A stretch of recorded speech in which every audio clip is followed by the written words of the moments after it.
মানবতাবিরোধী অপরাধে শেখ হাসিনার বিরুদ্ধে মামলার রায়কে কেন্দ্র করে ধানমন্ডি ৩২ ভাঙতে গেলে দফায় দফায় সংঘর্ষ হয় ছাত্র জনতা ও আইনশৃঙ্খলা বাহিনীর মধ্যে। এক্সকেভেটর দিয়ে বাড়ি ভাঙা নিয়ে সংঘর্ষ বাধে। সাউন্ড গ্রেনেড ও টিয়ার শেল মেরে ছত্রভঙ্গ করে দেয় পুলিশ। রায়কে ঘিরে অনাকাঙ্ক্ষিত ঘটনা এড়াতে রাজধানী জুড়ে নিরাপত্তা ব্যবস্থা জোরদার করা হয়েছে। Apple শাহরিয়ারের report. শেখ হাসিনার বিরুদ্ধে রায়কে কেন্দ্র করে ছাত্র জনতা এক্সকেভেটর নিয়ে শেখ মুজিবুর রহমানের ধানমন্ডির ৩২ নম্বর বাড়ি ভাঙতে গেলে অ্যাকশনে নামে সেনাবাহিনী।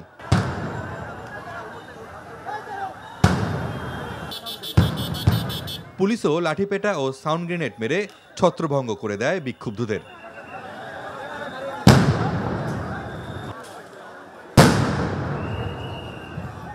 ঢাকা কলেজের সামনে থেকে ছাত্র জনতা দুটি এক্সকেভেটর নিয়ে ৩২ নম্বর সড়কের সামনে গেলে ঘটনা সূত্রপাত। বিক্ষুব্ধরা ৩২ নম্বরের বাড়িতে প্রবেশের চেষ্টা করলে পুলিশ বাধা দেয়। পরে ব্যারিকেড ভেঙে ভেতরে প্রবেশ করে তারা। পরিস্থিতি বেগতিক দেখে সেনাবাহিনীর কাছে সহায়তা চায় পুলিশ।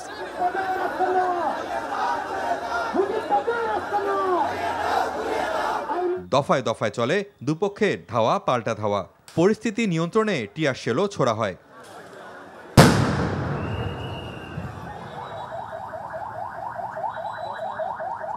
লাঠি পেটায় বেশ কয়েকজন আহত হন।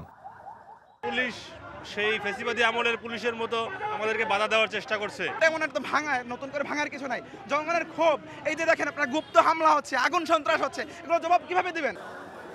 এই ঘটনায় আতঙ্ক ছড়িয়ে পড়ে এলাকাবাসীর মাঝে। পুলিশ বলছে পরিস্থিতি নিয়ন্ত্রণের জন্য বিক্ষুব্ধ জনতাকে সরিয়ে দেওয়া হয়েছে। যখন ব্লকটা ভেঙে ফেলছে তখন আমরা তাদেরকে বাধা দিয়েছি, তাদেরকে এখান থেকে সরাই দিয়েছি। তারা একটু ঢিল তারপরে ইট পাটকেল মারার চেষ্টা করছে, আমরা এরপরে ডিসপার্স করে দিয়েছি। দিন গড়িয়ে রাতেও ধানমন্ডি ৩২-এর আশপাশের এলাকায় অবস্থান নিয়ে আছে ছাত্র জনতা। পুলিশ যখন আমাদের অ্যাটাক করলো, অনেক ভাইদের ভাই রক্তাক্ত করছে, মাথা ফাটাইছে, আমরা সকালে দেখছি। ধানমন্ডি ৩২-এর যে স্থাপনা, এটি রক্ষার জন্য যে নিরাপত্তা দিয়েছে, তার জন্য নিরাপত্তা দেওয়ার জন্য সাধারণ নিরীহ ছাত্র জনতার উপরে বুলেট টিয়ার শেল ছুড়েছে। অন্যদিকে রায় ঘোষণা নিয়ে রাজধানীর উত্তরায় সাবেক এমপি হাবিব হাসানের বাড়ি ভাঙচুর করা হয়। এক পর্যায়ে বাড়ির ভেতরে পার্কিং অবস্থায় থাকা মাইক্রোবাসে আগুন ধরিয়ে দেয় বিক্ষুব্ধরা। পরে পুলিশ গিয়ে পরিস্থিতি নিয়ন্ত্রণে আনে। এদিকে রায়কে ঘিরে আন্তর্জাতিক অপরাধ ট্রাইব্যুনাল ও আশপাশের এলাকা সহ রাজধানীতে বাড়তি নিরাপত্তা ব্যবস্থা নেওয়া হয়।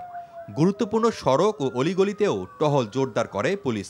নাশকতার অভিযোগে কার্যক্রম নিষিদ্ধ আওয়ামী লীগ ও সহযোগী সংগঠনের ২৫ নেতাকর্মীকে গ্রেপ্তার করে DB. Apple Shahriar, NTV news, Dhaka.